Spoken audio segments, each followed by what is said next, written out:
You've got to understand what is the negativity and then actually how do I turn that into a positive. Attitudes are contagious and is yours worth catching? Because if it's not, there's a problem. It's just about taking any negative situation and working out how can I turn that around? How can I learn from that and actually move forward? I love that so much. Hi, my name is Dave McGinn. I am the CEO of Daisy. We look after 1,400 employees and today this is my Duvet flip. Why do you think when we're young we put this act on? When you talk, all you do is repeat what you already know. When you listen, you learn a lot. Be more elephant, not hippo, because elephant have big ears and hippos have big mouths. Perfect.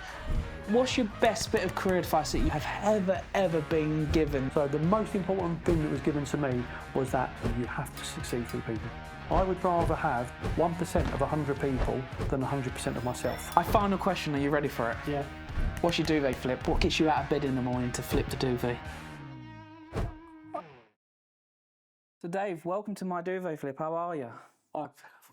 Well, first of all, just about to go for a coffee. Yeah, do you know what? You should have took the coffee first. No, on that, but you've asked the question. I'll answer the question. So, firstly, kind of awesome. So, thanks for inviting me along here.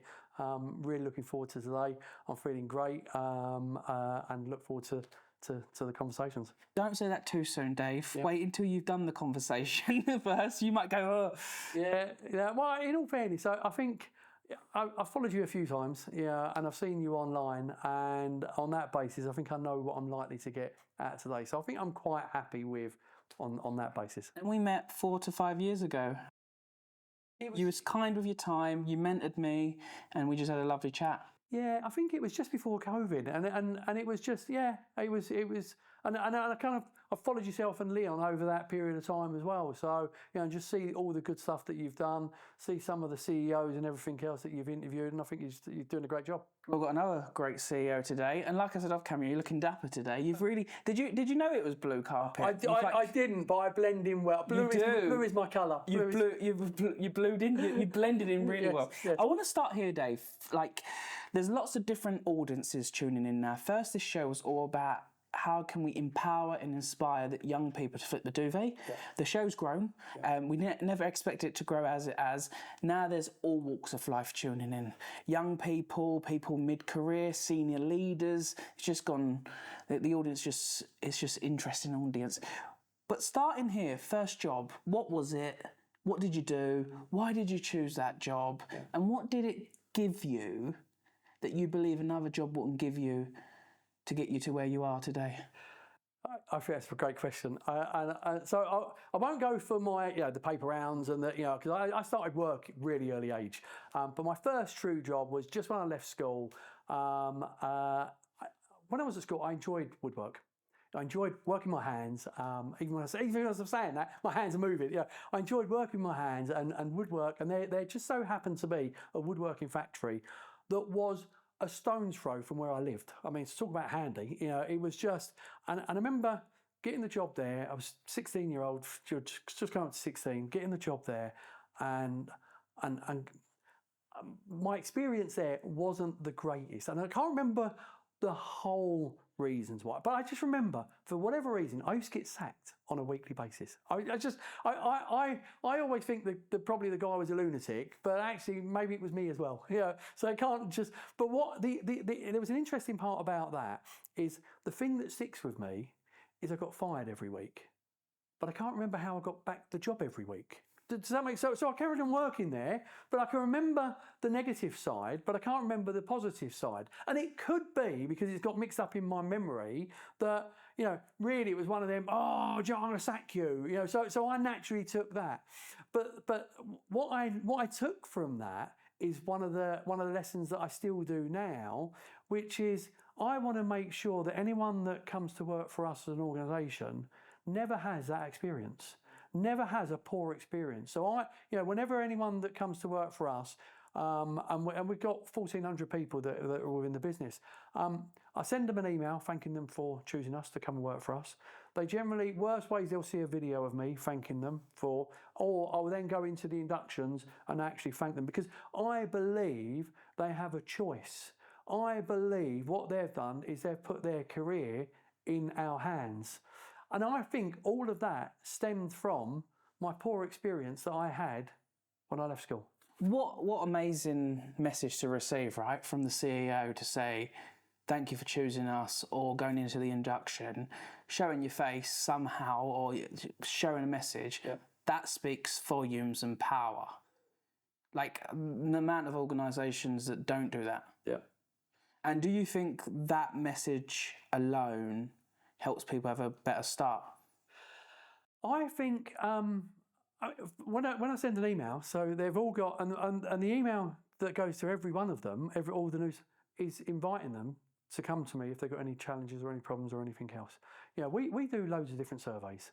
So we send out surveys to and I'm a firm believer there's only 2 surveys you need to do. There's only 2 questions in any survey you need to do. I know we do loads of others, it gives more data and everything else, but there's only 2 questions.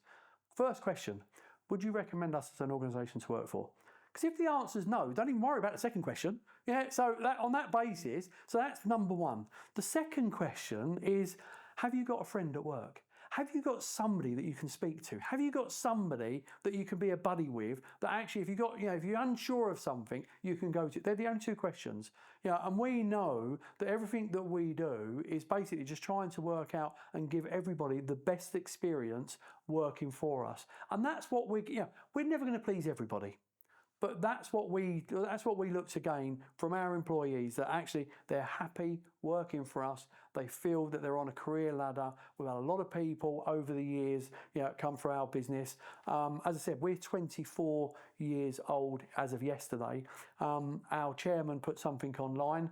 There was a lot of people that were, remembering their fond memories of being part of our organisation over that period of time. We kind of set the benchmark within our industry as to how we go to market. So, and I think success to me, I still get the hump when someone leaves us to go to another job doing the same as what they was doing for us, because I feel we've failed them. I feel we've let them down. What we need to do is, if they go because they're getting a better job and they're getting better career progress, well done. Congratulations, we've done our job. For us, it's about, I don't want anyone to come and work for us because they just want a job. And don't be wrong, we need people that are just going to, but I want people to also know that they can have a career with us, that they can go through. An interesting part, our chairman, his son works for our business. Not because but his son works. And you go, well, he's a chairman, so on that way. My son works for the business. My sales director's son works for the, so at the end of the day. Goes back to that first question, right? Yes. Would you recommend someone to the organisation? It doesn't have small print saying it can't be these people. Yes. Yeah, right? Yeah. Would you recommend? And those 2 things, Dave, may sound very simple, but being simple, sometimes is very difficult. Yeah. And I've seen it time and times again going into organisations, and they overcomplicate the whole process. But if you can make things simple and be consistent with it, you're halfway there, aren't you? Yeah. So, from your experience, that first job, getting sacked, getting fired, to taking that experience and putting it into what you do now, isn't that a great learning? You also mentioned that you only remembered the negative and not the positive. And that's human nature, right? We always remember when something's put us out, or it's been a bad day. Yeah. We moan about the rain, but we don't really moan about the sunshine. Yeah. Do you think that is common across all workplaces? And for anyone who's tuning in, how can they get away from that negative mindset and looking at because you can go into an organisation and someone might say, yeah, there's 10 things wrong with it, but because I'm looking from the inside out, I'm seeing 20 things that are right. To me, the scales are here, you should stay. What is your advice to anyone who only sees the negative side of stuff? So I think it's I'll try to answer it in two different ways. So first of all, the grass is never greener. It's just a different shade. Yeah. So that's point 1. For me, it's about taking. You mentioned before about the radiators and the drains. Yeah, and I think the radiators come from some of the negativity that happens, or the drains come from some of the negativity that happens out there. You've got to understand what is the negativity, and then actually how do I turn that into a positive, which is what I've ended up doing over the years. And actually, you can't there's always, you need to learn, from these things that happen. You don't learn by being comfortable. You don't learn, you learn by being uncomfortable. And people talk about stress. A lot of people are stressed because they might not know the answer to something, but the moment they know the answer, they go, why was I stressed? And that's the same thing here. It's like, how do you get over that? And I think, if I could go back and speak to my younger self, I've got different things that I would tell my younger self. Would I change? I love where I'm at. I love everything that I've done. And even down to that journey of us sitting here now, everything I've done has led us to that. So that person that sacked me every week has led me to here now. It's just that I've chose what to do with that. And I try to be. I try to see the positives in everything. And it's a bit like, certain words I'm not a great lover of, and one of the words is busy. I'm not a great lover of the word busy, and I'll give you an example of what I mean by that. Is because you'll say to somebody, "How are you?" and they'll go, "I'm busy." Didn't ask if you was busy. I asked, "How are you?" So they naturally go, because society says you've got to be busy. If you take someone, an Australian, how are you? Awesome. They're not busy. Awesome. And that's the part. It's like, I'm feeling. So it's just about that, taking any negative situation and working out how can I turn that around? How can I see the benefits? How can I learn from that and actually move forward? I really like that. Remove the word busy from your vocab, right? Yeah. Get rid of it, because instead of saying I'm busy, say I'm awesome. There's this saying, and it's not mine, I've stolen it from someone else, but don't let the busyness of business take you out of business. Right, okay. And it's true, isn't it? Because if you say I'm busy, I can't do this, then you don't ever get anywhere. And actually, are you really busy? Yeah, correct. And that's the point. Are you really busy is the question, isn't it? But it's because probably society or peer pressure or anything else says that, how many times have you been on holiday and you've come back from holiday and you say, I've come back, I've got 200 emails. And because the person beside you decides that he wants to be even busier than you, he says, well, that's nothing, because when I come back, I had 300 emails. Does that make sense? So it's like that one up, and you go, it doesn't matter. It's not, the amount of emails makes absolutely no difference whatsoever. It's just about, I am as busy as I want to be. I focus on what I need to focus on. So that's why I'm not a great lover of the word busy. And there's so many people just use it as I'm busy. So, An interesting fact around me is, although I'm not necessarily into football, I actually got to score the winning goal at the Theatre of Dreams, Manchester United. And that was because of Vodafone were a main sponsor of Man United many, many years ago. They got a group of their partners all to go up. The trainers from Man United were there. They kitted us out. They treated us like footballers. I wasn't really that great at football, but it got down to a penalty kick out or a penalty stage, and I was the last one that took the penalty that scored the winning goal. So actually, it's kind of a cool memento.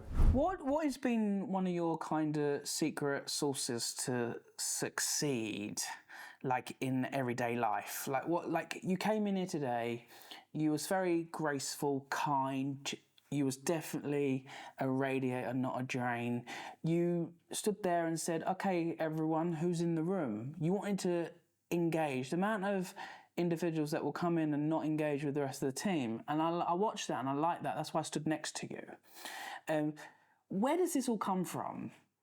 Is it common sense? Is it experience? How can young people, how can anyone going into a new job, a new career, a new company, show that communication? Because communication, I believe, Dave, became an all-time low recently. It's all done on this, and it's all done in emojis and stuff. And there's nothing more than sitting down with someone, looking them in the eye and saying, you know what, I messed up today, but I'm going to get it right. Yeah.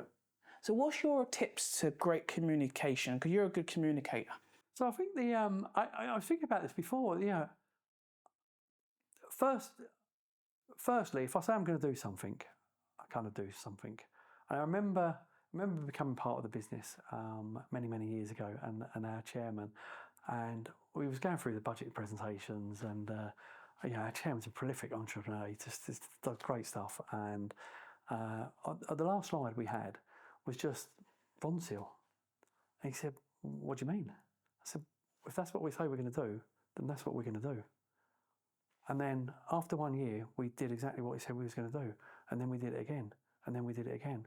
So my view is, if I say I'm going to do something, then actually you want to make sure that we deliver against that. That's why I've been doing what I've been doing. And regardless. And I want to make sure that I'm kind of, one, if I say I'm going to do it, I'm do it. Secondly, that I'm kind of enjoying that journey.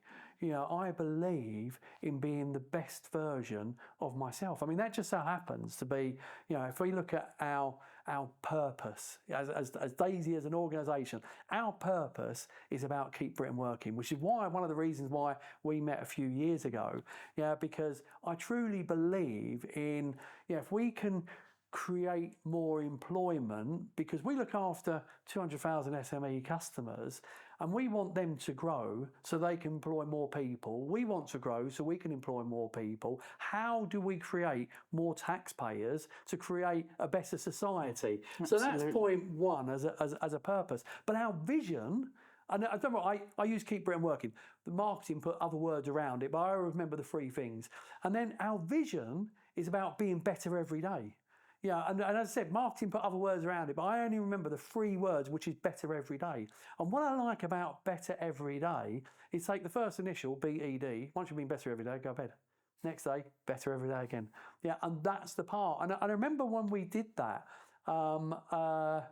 we set that out as our vision, that we wanted to be better every day. And I can talk about what we've done to try to do that with everybody within our business. But I then decided that actually, 40 years after leaving school, with not loads of ambition, but not much more than ambition, I then decided to go to university to study for a master's. So to study an MBA. 40 years, even though I was doing the job and everything else, I wanted to understand, because, and I remember being on there with all the other cohorts, all the other people that were part of the cohort, and they're all on there and they're saying, I'm on here to get the better job, or I'm on here to do this. And I said, look, I'm on here. I've already got all the job that you're talking about now. I've got. I love what I do. I'm at where I need to be as an overall individual.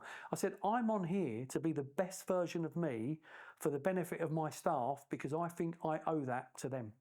So that's the reason why I'm on here, which is the harder reason to go through that course, because the only thing that was motivating me was the staff that I'd said that I'm going to be. But don't get me wrong, that motivated me enough. But whereas the others are going, well, I'll get the next job, I'll get some more money, etc., etc., etc. I was like, that's not what I'm here for. I'm here to be. And then that linked into our better every day, because if I'm doing it, I'm then expecting everyone else to, how do we become better every day as individuals? And is that better every day kind of, do you sit down at the end of the day and go, what have I done to be better every day? I do something every day that's going to make me better every day. So if I look at, for argument's sake, so today is going to make me better every day. So today, sitting here with yourself is going to be, and I will sit down at the end of the day and I will then work out, have I done a good day's work? Have I done something that's changed? That's made me a better individual. Have I read something that's made me a better, I've got, in the last 3 years, I think I've got about 120 books, audio books that I've gone through in the last, and literally that'll be, I'll go to the gym, which is a hard workout, listening to an audio book, but it'll just be loads of bits, and it's just, how can I constantly be better? If I was to go back to my younger self and say, what would I tell my younger self? I think it would be that you don't know everything. So stop thinking you do. Because we don't. And at the end of the day, I will never know everything. And I'm comfortable as a CEO not knowing everything. But if there is any question that is related to our business, I know that I can pick up a phone to somebody in our business and find the answer to any question I need to find out. That's all I need to know. I really like that. So it's not just about, and if you look, I think the largest, the library in King's Cross. I don't know how many books. Let's say they've got 1 million books. There's more than 3 million books in the world. I haven't read them all. So on that basis, I'm not going to know everything, but I'm comfortable not knowing. But if you'd said to me when I was 30 or 25, do I think I know everything? I would have thought I would have known everything. I would have thought I was brilliant, and that's not the case. So actually, I think I stemmed my growth, believe it or not, by just being there. So sometimes you need to. I'm sure there's a framework called freeze. What is it? Unfreeze, freeze, refreeze. And basically, what it's about is sometimes you need to empty your memory. Yeah, and the easiest way to do that is a bit like an ice cube. The only way you can change an ice cube is let it melt and then refreeze it again. And that's the part. So it's just about how do we learn that. I totally agree with that. None of us know everything, and when you are younger, you do feel like you know more than you actually do, and sometimes you have to. One of my mentors back in the day said to me when I first started as an entrepreneur, Jack, go from having all the answers to all the questions in everything you do. Yes. And since I started doing that, you actually become smarter in the room, because then you're not sitting there going, is that a silly question to ask? Well, there's no such thing as a silly question. It's the only one that you ask, the one that you don't ask. But she said, don't ask the same silly question twice, if that makes sense. And I totally agree with that. Why do you think when we're young, we put this kind of act on, I know that, yep, I got it sorted. And one of the things, for instance, I have a lot of leaders come in and go, oh yeah, have you got some young people that we can come and join the business who knows social media, TikTok? And I have to pull them back a bit and go, I love your intentions to hire young people, but I tell you, 95% of young people do not know how to use TikTok for your business. They're using it from a user point of view. So not every young person is a digital native because they can pick up a phone. And it's explaining that to them. But when a young person comes in for an interview or goes to one of our partners, they know everything about digital. And I'm like, actually, digital's changing so much. And then we've done some tests before where we said to a young person, okay, save this as a PDF. What's a PDF? I think Cameron asked that before, didn't you, Cameron? What's a PDF? But it's the thing. It's like, how do you help the young person to realise they don't know everything, or how does the young person listening today, or the 40-year-old, to take that step back and freeze, unfreeze, and then freeze again? Well, I think you've relatively answered it, and I go on the basis that you just said you didn't he didn't know about what a PDF is, so you asked a question. So it's constantly being curious. For me, it's always about being curious about how things work. You're absolutely right. There is no such thing as a stupid question. There's just somebody else got more data points than what you've got. So that's the only part there. For us, it's just about how do we make it comfortable that you can come and ask some questions. How do we, within our business, we give buddies for argument's sake. So if there's anything that you're unsure about, we can support there. Interesting. I was with DWP, so the Department of Work and Pensions, and they were talking about their Job Centre Plus and what they're doing there, and we're doing quite a bit of work with them and looking at how we support people, getting them into work. And I think they're doing a great job, in how they're doing it and how they're doing getting people off universal credits and properly ready to get into work. So I was really, really impressed, and we're going to look to how we emulate that, or we utilise them a lot more throughout the whole of the country in our business. So for me, I want to make sure that we've got the right environment for people to grow, the right ability for people not to think it's a stupid question. 9 words that should never be put in the same sentence. That's the way we've always done it. So things change. And if you imagine, Leon was saying that when we'd started, he was very, very he was very, very young when we'd started business 24 years ago. And I would imagine yourself and Leon, if they would have said at school, right, we're going to teach you Gen AI, you wouldn't have had an idea of what Gen AI. The funniest thing is, they didn't know what Gen AI was. So they don't. Yeah, but that's the point though. They would have been. People are going through universities and they'll be getting jobs that don't even exist now. Agree. Yeah, and that's the point. So at the end of the day, what you need to be training is you need to be training people how to be curious, how to constantly go, well, why's that? Why is that? And I agree with what you're saying about, when you talk, all you do is repeat what you already know. When you listen, you learn a lot. So that's the part, and I'm absolutely about that kind of listening. Yeah, and unfortunately, I'm doing the talking because you're doing the questioning. Do you know what I mean? So on that base, you're doing the listening, and I'm having to do the talk. Unfortunately, that's the thing, Dave, isn't it? It's like be more elephant, not hippo, because elephant have big ears and hippos have big mouths. Yeah. Learn to be an elephant. Yeah. Curiosity, I totally agree. I've learned so much. I've become more curious because of Leon. He's just everything. It's like, well, there is a way. There could be a way. How are they doing it? And it's just loads of questions. So I've learned through being a mirror, when reflecting from Leon in terms of being more curious about things. Yeah. I'm very creative, but when it comes to curiosity, that's kind of expanded since we've met in terms of there must be a way, or how does that work?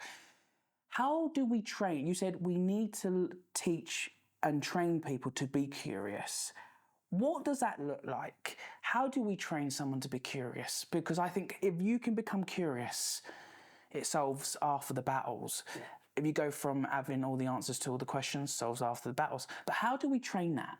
Because I would say 10 leaders on this show, nine of them have said, be more curious. But I want to know from you, because I think I'm going to get a good answer. How do we actually train, or how do I train myself to be more curious? Yeah. So I think it's about constantly being a life learner. So as I said, I've got about 120 books over the last few years that I've gone through and that's just about understanding different ways. So if I look at us as a business again, what we've done to try to support that curiosity is actually I remember years ago I took over a particular part that I now run within our organisation, and we had all the directors were at they all had their offices at the end, and I basically come in and I said we didn't have anyone in L&D, we didn't have any trainers, etc. We didn't have any training rooms, and we said right, well you need to come out of them offices, everyone, and we need to now utilise them as training rooms. So we've now turned them into training rooms. By the way, we now need to get some trainers. So we now need to make sure that we can start training people. I love the line that basically says, the finance director that says, well, what if we train them and we leave? And the CEO says, well, what if we don't and they stay? And that's the part there. It's just about how do we make people the best versions of themselves? And the way you start doing that is by going through that training program and letting them know that there are other ways. Because that's I guess one of the challenges. People are not opening their minds to other ways of doing things. So we do a lot of M&A, so mergers and acquisitions, and we acquire a lot of organisations, and sometimes we need to go in and work out how we can manage the people within that business, manage the attrition and get them all right. And some of them are really, really good at promoting people to become a manager, but they're not training them to be a manager. So they've been accelerated management programs, but actually they're not trained to be a manager and to do the job. So we've then trained them to do that. So that's just about, and then all of a sudden they start growing. So we put them on, we've got our flight academy. So we've got 4 levels of our flight academy that people, if you're in the management, you go through. And that the first part is just understand, just because you're the best at something doesn't necessarily mean you're the best manager. You might be the best salesperson, doesn't necessarily mean that makes the best. Sometimes you see that in businesses. They're a really good salesperson, they tip over into management, and actually they become the worst manager. And it's yet again working out what's the best development plan for you, right? Yes, absolutely that. And that's the point. So we start going through that process, but it is always about asking questions. Why? Why is that happening? I love. There's a framework, 5 whys. And basically, if a customer rings up, why have they rung up? Because that's not the reason why. That's not the problem. That's just okay. So they've rung up because they're not connected. Why are they not connected? Well, they're not connected because the order hasn't gone through. Why hasn't the order gone? By the time you ask 5 whys, you'll find out it actually stems from the salesperson probably putting on the wrong order. Does that make sense? It's something else. So for me, it's constantly about being curious about everything. How does something work? You know, I 5 whys, 5 times, ask it 5 different ways, right? yeah, which is and it's literally so you start why is that? Why is that? And by the time you get to the 5th why, you've got the right answer. You've got where the problem probably started, and that's the part. And you go, you haven't got to fix it there. Don't get me wrong, you have to fix the customer, but you haven't got to fix it there. You need to fix it there so it doesn't continue happening. Yeah, and that's the point. So that's where we try to live by. Interesting fact around Daisy. So yesterday was our 24th birthday. So that's point 1. So we're 24 years old. Our chairman started it up 24 years ago in a garage and basically has grown the business. We've become one of the largest telco and IT organisations in the UK looking after SMB businesses. But in addition to that, what we also look after, we look after about 1,000 doctor surgeries to make sure that people are getting their appointments on time, we're using telephone systems and driving the right behaviours. I want to talk a little bit about applying for jobs, applications. Do you have any stories where you can share a little bit about a job that you applied for, whether it was a couple of years ago, whether it was 20 years ago? Tell me a story where you've applied for a job and what happened. Yeah, so I remember years and years ago, there was... I see a job and it was for a company called Sony. And I looked at the job and I realised I was perfect for this role. I mean, it was made for me. And I was probably overly confident at that time. So, you know, and I remember it said that there was a couple of things that it said in there. One, you need to be computer literate. That wasn't the job, but it just said one of the byproducts was being computer literate. So I remember speaking to somebody within our business and said, what do you mean by computer literate? You know, because he was the IT guy. What do you mean by computer? And he said to me, well, if you know how to turn it on, you could technically be computer literate. I said, well, I know how to turn it on, right? Tick box. So I was fine with that. And the job was right for me. And they had a 2-stage interview process that you need to go through. So it said, send your CV in and this is what will happen. And I got the guy and I found out who the guy that was doing the interview and who was going to be recruiting. And I thought I'd phone him. I thought I'd ring him up.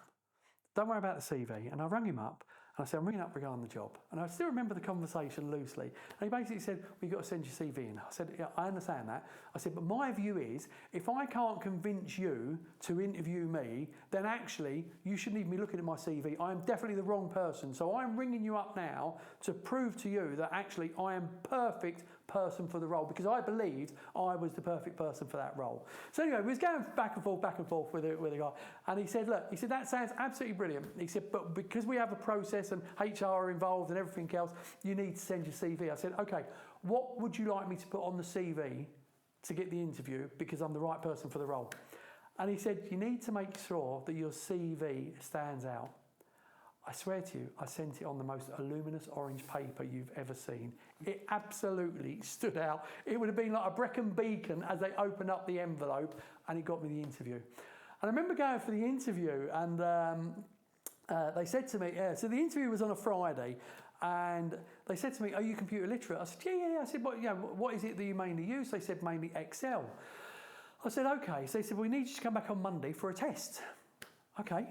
So I then left there. So I didn't understand that much about Excel, but I left there.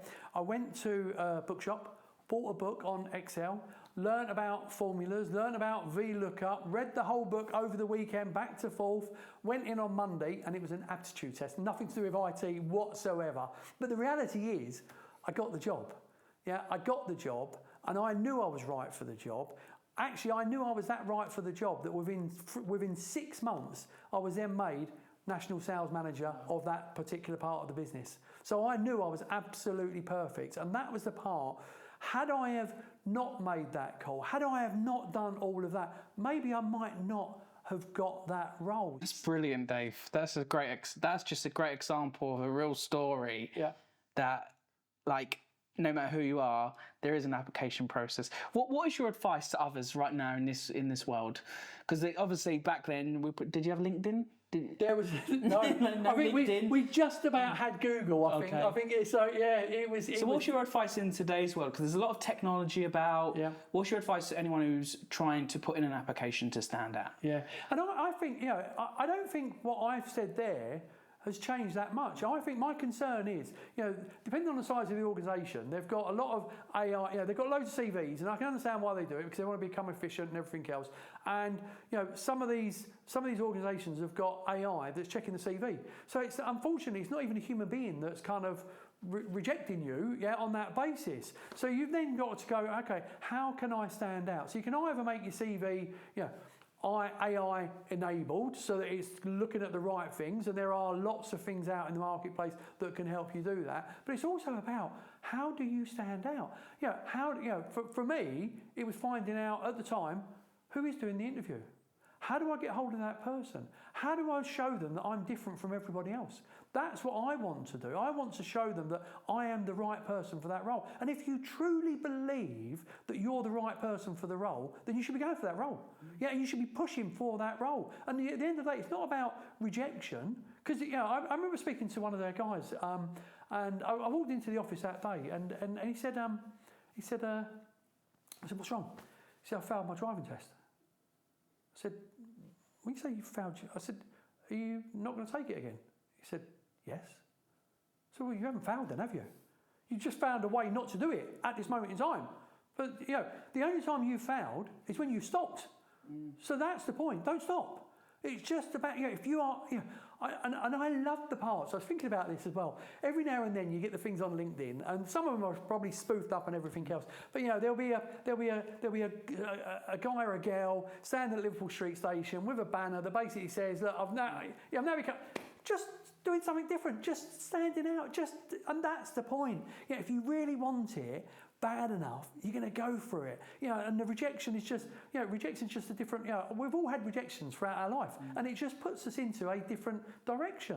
And at the end of the day, it's just constant. I've said to our recruitment team, when we advertise, to a certain extent, and I know we have a process within our business, but when we advertise, I don't really care about a CV. It doesn't really bother me, depending on what role I'm looking for. But what I care about is, can they convince me? That's the point. When I went for it, can they phone up?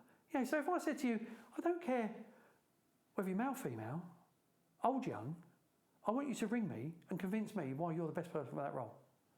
And then, as you're trying to convince me that you're the best person for that role, as part of my interview process, I want to then probably give you some reasons why you're not the best person for that role. And I want to see throw a few little curveballs. Correct. I want to see how you handle that. And on that basis, that's what, because if I'm employing a salesperson, that might be what I'd be looking for argument's sake. So I think it's just doing things in a slightly different way. So it's just constantly, pushing, tenacious and everything else, just making sure that you're the right. What do you think of the sales question when it is that sales interview question when someone puts a pen down and says, sells me the pen? What's your opinion on that? Do you like that question? Do you? Somebody asked me that question. I'm glad. Do you know what? I didn't realise. So I remember, I'm going back in the 90s now. Somebody came in and bear in mind, I've got a load of salespeople in there. I was kind of running the shop and everything else, and some of these salespeople will work for me. And he decided that he wanted to be like, I want to do the pen day. So this was his question. He said, look, Dave, you're the best salesperson here. He said, I walk into your shop. I'm not sure whether you want to buy a pen or whether you want to buy a pencil. He said, what would you say to me? I said, I'll tell you that the stationers are 2 stores down. You're in the wrong shop. You need to go there. I said, because we don't sell pens and pencils.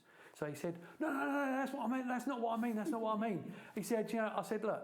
So he tried to explain what he meant. I said, look, what you've got to bear in mind is I don't want to clutter my brain trying to figure out how to sell a pen or a pencil when that is not what my focus is at this moment in time.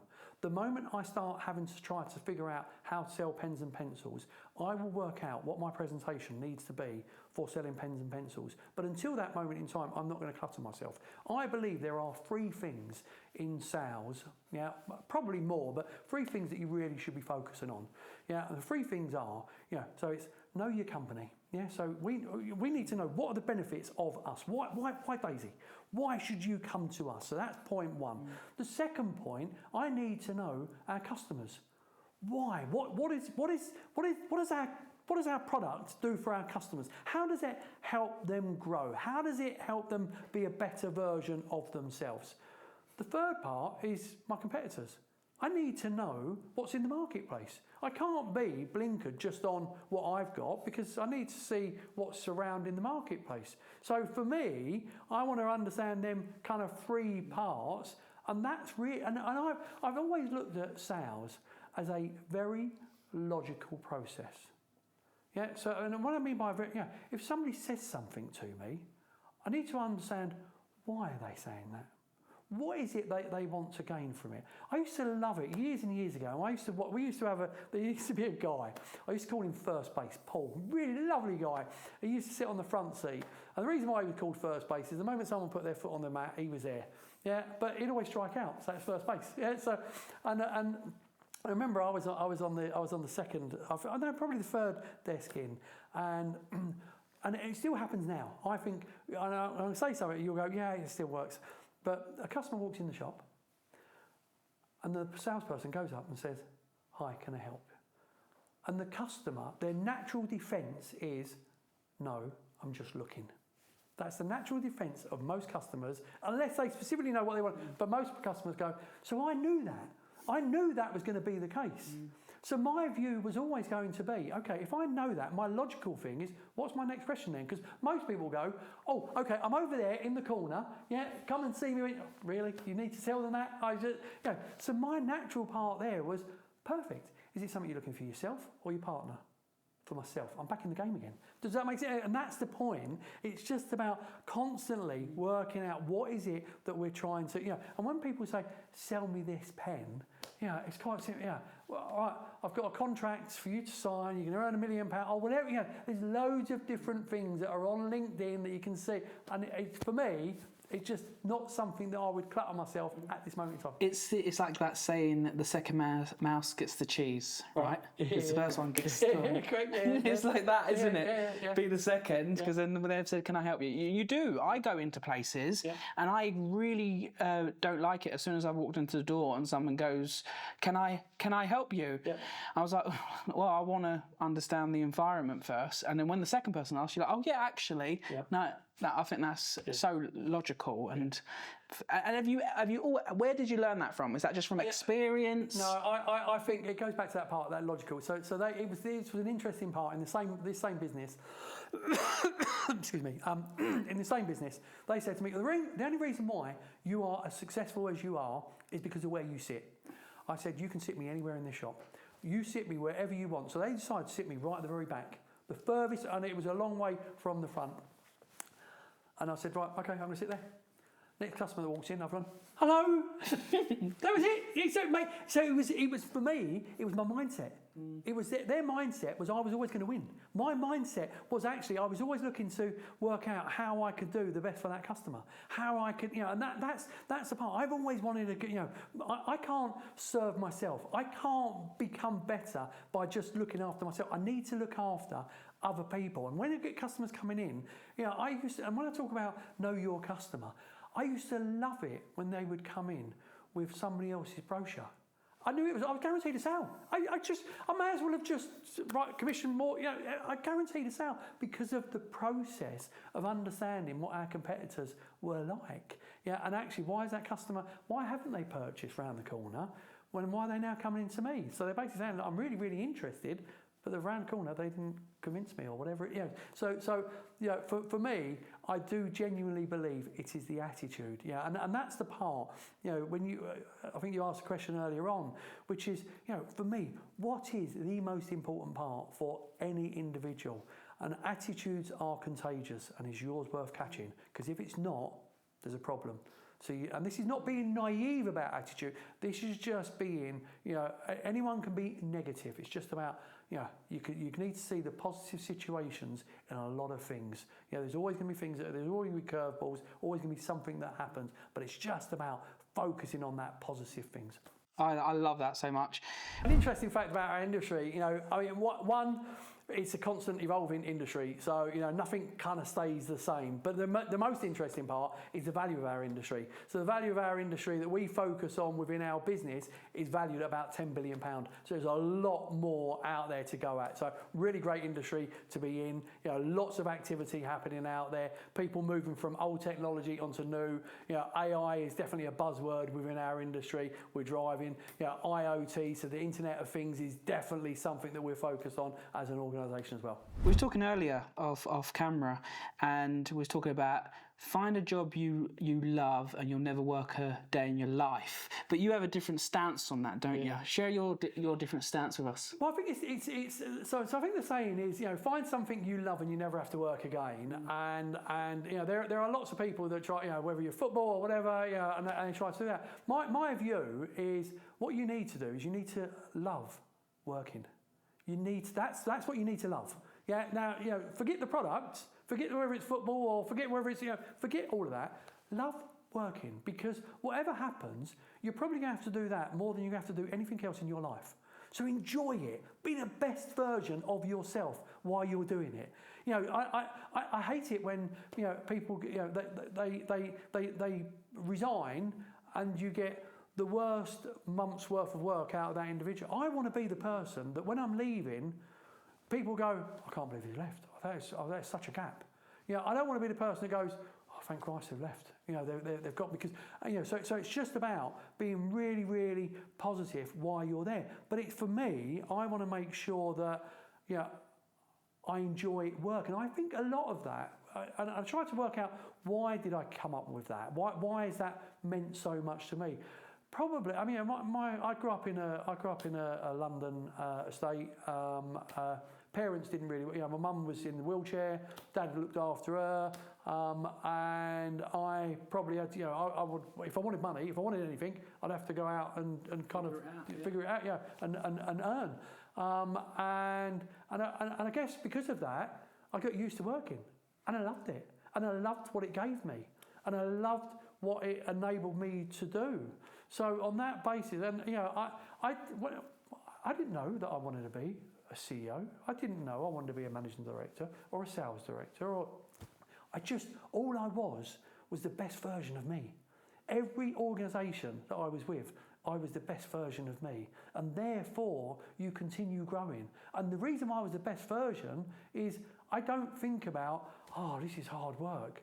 I love doing what I'm doing. I'm just fully motivated. I'm constantly motivated to do what I do. Have you heard my mucky duck analogy? This kind of rings a bell, and I'm not sure why, but I've heard. Go on. I've been saying it a lot, consistency. So, in an organisation, there's a bath full of ducks, and the water is the culture.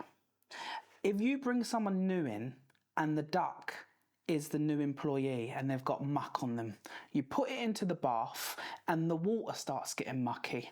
What happens next is the other ducks that are currently clean and good and loving the culture starts getting mucky. And you have two choices. You have to get that mucky duck out of the water as quick as you can, or you have to pull the plug and start again. If you can't see the mucky duck around you, you need to look into a mirror and say, am I the mucky duck today? What about you're in a job with mucky ducks? How can you love the job if you've got loads of mucky ducks around you? How do you get that positive mindset? Because we all work with people that you go, oh, they started out so well as a partner or a client or something, a supplier, and now they're just a mucky duck.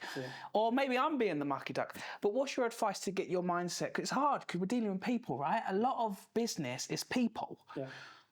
So do you believe that most people that have the ability to walk can walk? Yes. Okay. And there's a reason why. Because basically the parents, when there's babies, they'd lift them up. Then the child would drop down again. Then they'd lift them up again. And they'd drop down. But eventually they'd lift them up and they'd keep on. And I think that's the part there. And this is not saying that everyone goes to one side, but there are times when you need to just constantly work out. If you've recruited the right person, and you've got the right surroundings in the organisation, and there may be some parts where they're kind of unsure about, then actually you need to take them on that journey. So we need to make sure that we are looking after them and making sure that we are teaching them to walk. Yeah, and that's the part there. And if we can't, then obviously we need to, sometimes they're on the wrong seat on the bus. Yeah, so they either need to get off the bus or we put them in a different seat on, and we have people that started within our organisation in sales, and actually their forte, they were stressed out there. It didn't work for them. But we've got loads of places in customer services where actually they've moved into customer services and they've been awesome there. So that's the part that, on that basis, sometimes you need to just go, you need to be so. I don't think, I've never interviewed somebody that said, I'm going to be useless when I start working for you. That's never happened. Yeah, so, and then how do you then get to that part where things change? And we just need to make sure that we, I believe if you start working for us and you've gone through a process, then, and you're the wrong person for us, then somewhere along the line we've let you down. Even if you're the wrong person, we've let you down because maybe the person interviewing you wasn't the right person to interview you. Maybe they didn't know the right process to go through. Maybe there was something that was kind of missing, because actually we want to make sure that when you start with us, that we look after you in the best possible way and surround you with the right. And if you're not the right person, sometimes we need to part ways. So Dave, I'm hearing the reflection here that if I'm on the bus, it may not mean that I have to get off at the next bus stop. It means that I have to just change the seat I'm currently sitting in. Absolutely. Yeah, absolutely. And we do that. We do that a lot. We do. But that's about career progression as well. That's about career progression. Within our organisation, we want to make sure that you don't think, I'm pigeonholed here or I'm pigeonholed. We want that career for you. We've only got time for a few more questions. Okay. What's your best bit of career advice that you have ever been given that you can remember and you still use it today's date? Yeah, so I think that's a really easy one, and actually I could go a long way around talking about it, or I could just give you the answer. So what do you want? Do you want the quick answer? Do what you want to do, Dave. So I remember I took over this particular part of the business 8 years ago, and I've done loads of aptitude tests and Myers-Briggs and things like that. There was one particular test, bearing in mind, I never miss the numbers. Yeah, always achieve what we need to set out, and just we make sure we achieve that. And one of these tests, basically, if you was always about focus about numbers, then you're going to be in the red. So there was all these people, and there was a big group of us, a load of people who were in the red because they're always about numbers. And there was one person that was in the blue. There was a load of other colours, but there was one person that was in the blue, and that one person was me. And I sat there and I looked at this board, and I'm thinking, there's a problem here. There's definitely a problem, because I can't believe that I'm over there. And what that meant by over there was, you absolutely are about focus on numbers, but you're only focused on numbers through people. So the only way you can succeed is through people. So I have a view, which is, I would rather have 1% of 100 people than 100% of myself. Because once I have 1% of 100 people, I can move that to 2%, 3%, 4%. 100% of myself, I cannot move. Yeah, so, and anyone that says I give 110% can't. Yeah, so, and depending on what you believe, not everyone can be at 100% every day of the week either. So 1% of 100 people. So for me, it's about getting groups of people, motivating groups of people, going in the right direction.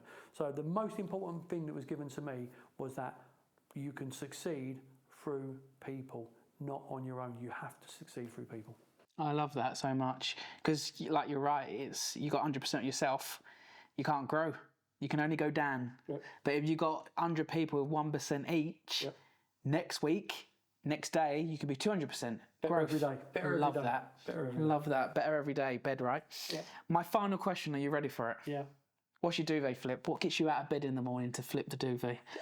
I have nothing specific that gets me out of bed, only on the basis my enthusiasm. I love life. I love everything that I do. I love what we're going to create. This morning I woke up. All right, going to see Jack today. Yeah, it's another day. Tomorrow I'll be right. I've got a board meeting tomorrow. So every day is just an excitement for me. I kind of, not naively, but I try to look at the positives. I try to look at what am I going to do today that is going to make a difference. That's the important part for me. What am I going to, there are some days where it's like, oh, this is a challenge. But actually, what just gets me motivated is just that better every day again, just that keeping Britain working, just that, my other half, I've got to feel sorry for him, because at the end of the day, the moment I'm up, this is what I'm like all day. I'm just constantly. So I think it's just everything around me and just what I can do that day. One of my values is kindness, and you've shown nothing but kindness today. And I just want to say, if next time someone says to me, "What does kindness mean?" I'm just going to show them this video, because you're just like, you here, you off camera, you speaking to my team, just everything about you is just fully kind. Good. And I talk about kindness online weekly because I believe kindness doesn't mean weakness, and there's a big difference between kindness and nice. Yeah. And kindness is sometimes showing tough love, but being kind is where we all start. So thank you for being kind. Thank you for giving us so much wisdom today. I'm going to play this back. I can't wait to watch this back 3 times and write down those learnings. It's like your first thing you said when you sat down and we recorded, the grass is not always greener, it's just a different shade. Yep. I love that because it is. Yeah. Can we use that saying? So everything that you hear these sayings, you have sense and a meaning behind it, and I love people with meaning. So Dave, thank you so much for joining me on the show. It's good to see you again in your kind of bubbly self. I call it bubbly. And thank you. Jack, it's been a pleasure. I think it's been a great day. So, and hopefully the video comes out well, and hopefully it supports some of the people getting them into jobs. Well, I hope I've lived up to. It takes 2, right? Yes, yeah. Well, I did say at the beginning, if I'm bad, it's because of you. I know. So, so you brought out the best in me, Jack. So that's the most important part. Well done. Thank you. Thank you very much.